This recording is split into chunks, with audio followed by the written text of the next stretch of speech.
Well, we've been talking about it for a long time around here, and now the U.S. in total is facing its largest cyclosporiasis outbreak to date. Investigators are still tracking the source, so what can you do right now to hopefully stay safe? The parasite, the symptoms, and how to protect your family. All of that in today's big story. Is 45 states are reporting at least one case of the parasitic illness since May. 9 states have cases believed to be linked to iceberg lettuce, that according to the CDC. Now, health officials are racing to trace the details of the cases. It is still a very ongoing investigation. Lee Waldman has the story. Cyclospora is really unique. We have to remember that it is a single-celled protozoan parasite. It's not a bacterium. So Cyclospora is really different, basically, in terms of all biology from Salmonella or E. coli. What makes Cyclospora so unique is part of what makes it so difficult for food safety experts like Dr. Kalmia Neal and Dr. Craig Hedberg to trace.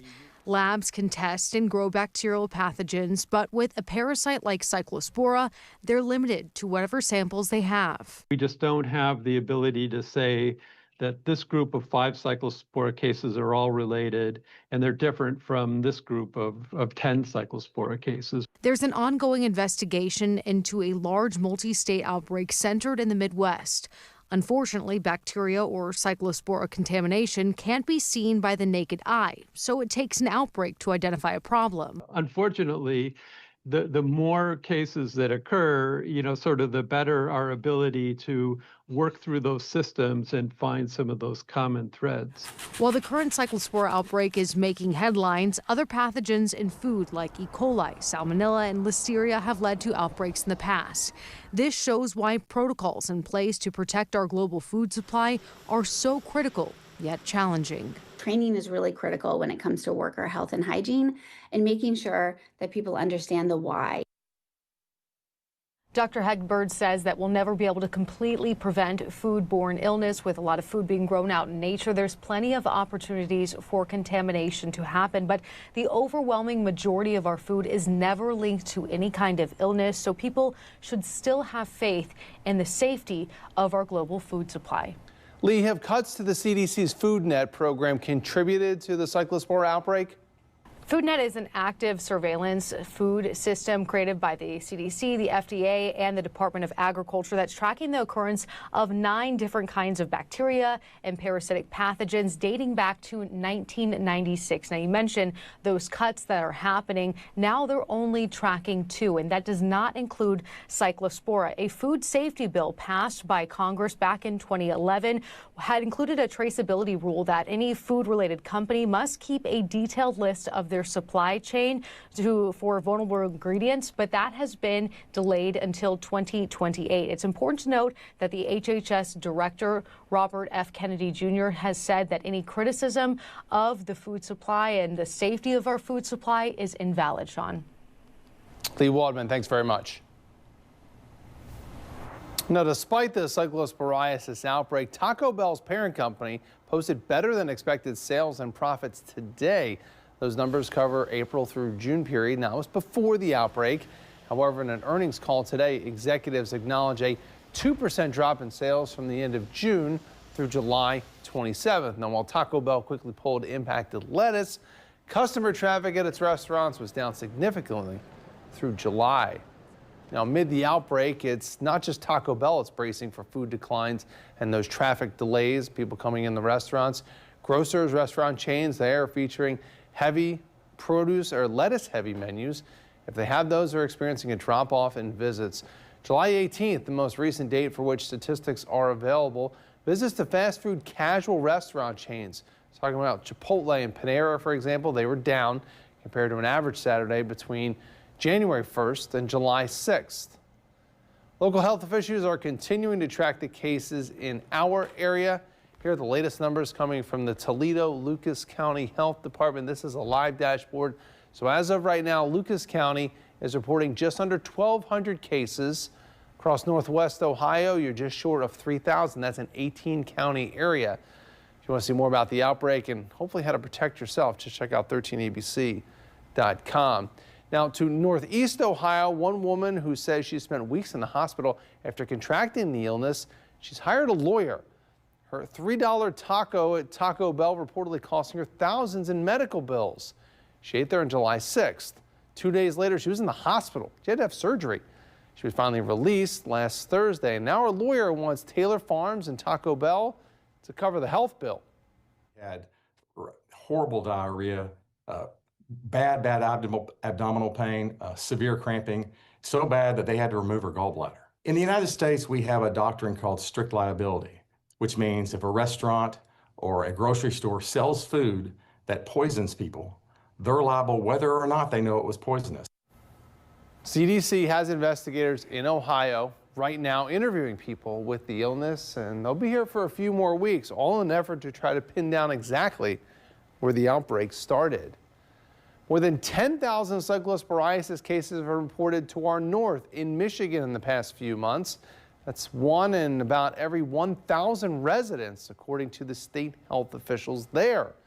A couple from mid-Michigan also suing Taco Bell, also suing Taylor Farms after they contracted the illness. The two allege the restaurant and the produce distributor were negligent. They're seeking more than $75,000 for enduring what they call great pain, suffering, and inconvenience. The attorney in that case is representing the couple in a federal lawsuit. They believe the lettuce from Taylor Farms, served by Taco Bell, sickened the clients a week after they ate there. All indications that I have in speaking to hundreds of people that are sick that we represent are that they ate at Taco Bell and then they got sick about a week later, which is exactly what you'd expect for Cyclospora in the incubation period. Taco Bell, Taylor Farms are not responding to requests for comment on that lawsuit. Now, educators in Michigan, they're thinking ahead to the upcoming school year as that outbreak remains unsolved.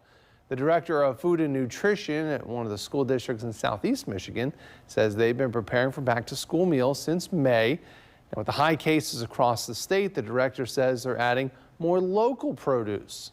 I think that it's going to be important to kick off the year in making sure that our sources are, clean and independent from the outbreak situation, and we communicate that so that they can trust us. Those concerns are spreading beyond schools and restaurants, food banks, which thousands of families depend on. They're now caught in the middle. Rachel Fulton explains how one mid-Michigan food bank is trying to keep its shelves and its family safe. A food bank is supposed to keep food moving from donors to its shelves and eventually to your table.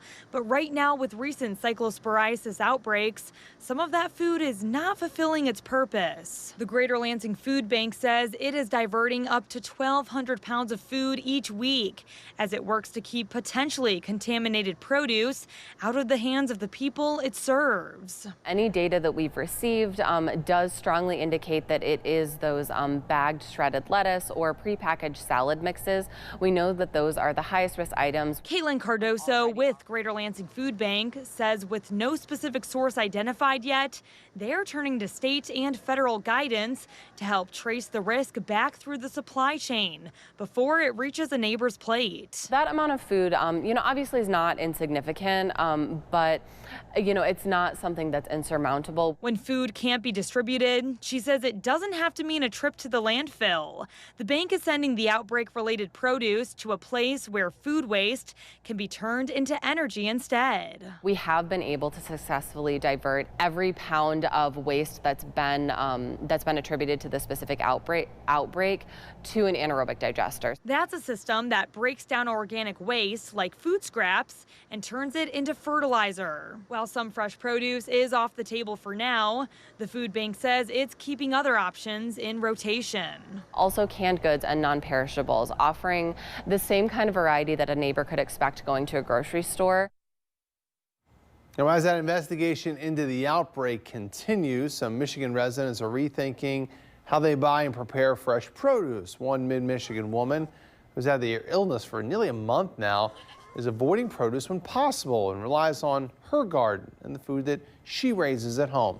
She says the solution is to grow what she can, know where it comes from, and take control of what goes on her plate. A lot of the vitamins and minerals I get are from my chickens that are out here running around. We have their eggs, and they eat quite a few eggs a day and get a lot of good proteins, get a lot of vitamins out of that. Now, potential contamination is not the only concern for shoppers. Food prices Last month, they were 3% higher than in June of 2025, that according to the Consumer Product Index. But despite those raising costs, eating healthy, a well-balanced meal, still a must. Mandy Gaither talked to a registered dietitian about how to get the most nutritional bang for your buck.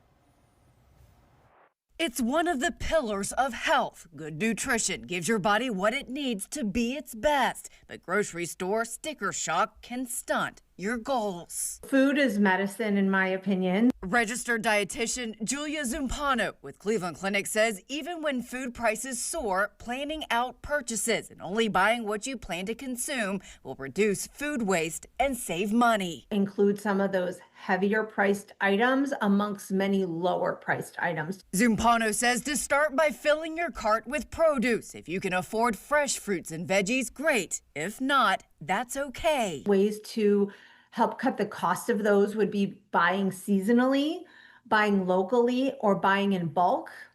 And then lastly, buying frozen or canned, depending on your budget. Next, focus on lean proteins. While meats like grass-fed beef will cost you, other inexpensive options include fresh or canned fish like sardines, or go plant-based. Lentils, legumes, dried peas, and beans are all good sources of plant protein. Nuts and seeds are a great source of plant protein as well as healthy fat. Finally, include complex carbohydrates on your grocery list. Brown rice, oats, even whole grain flour if you'd like to make your bread at home. Zumpano says it'll be more nutrient dense compared to what you'd find on the bread aisle. For you to feel your prime, at your prime, eating good, nutritious food is essential. For Health Minute, I'm Mandy Gaither.